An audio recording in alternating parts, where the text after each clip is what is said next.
ఎలా ఉన్నారు? అందరూ బాగున్నారా?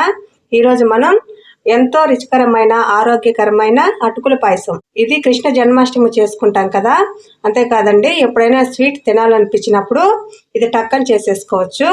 టేస్ట్ కూడా చాలా బాగుంటుంది. దానికోసం నేను 1 కప్పు ఎర్ర అటుకులు తీసుకున్నాను. మీరు తెల్లవైనా తీసుకొని సేమ్ ప్రాసెస్ అండి, ఇలాగే చేసేయచ్చు. స్టవ్ ఆన్ చేసుకొని ఒక గిన్నె పెట్టేసుకున్నాను. దాంట్లో ఒక 2 టేబుల్ స్పూన్ల వరకు నెయ్యి వేసుకున్నా.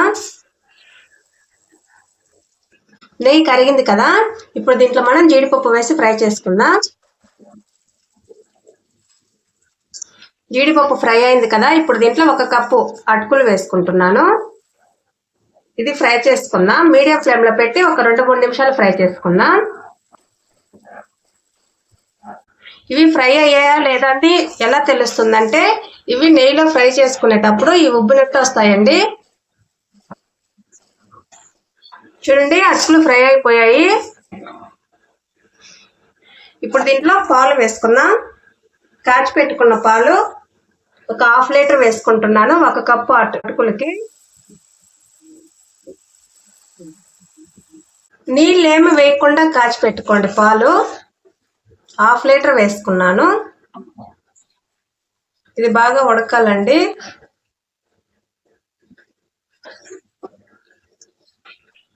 చూడండి, చక్కగా ఉడుకుతుంది కదా. మధ్య మధ్యలో కలుపుకుంటూ ఉడికించుకోండి, త్వరగానే ఉడికిపోతాయండి అటుకులు.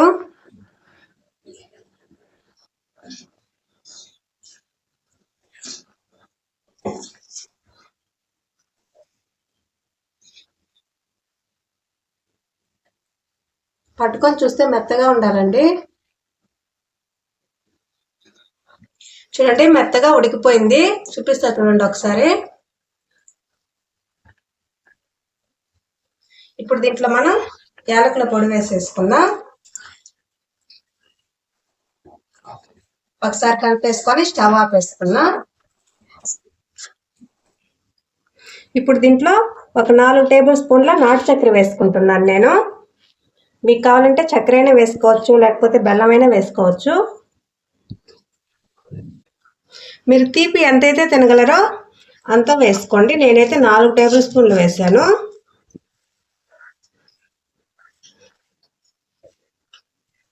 ఇది స్టవ్ ఆపేసుకున్న తర్వాత వేసుకున్నానండి. స్టవ్ మీద ఉన్నప్పుడే వేసేసుకుంటే పాలు విరిగిపోతాయి.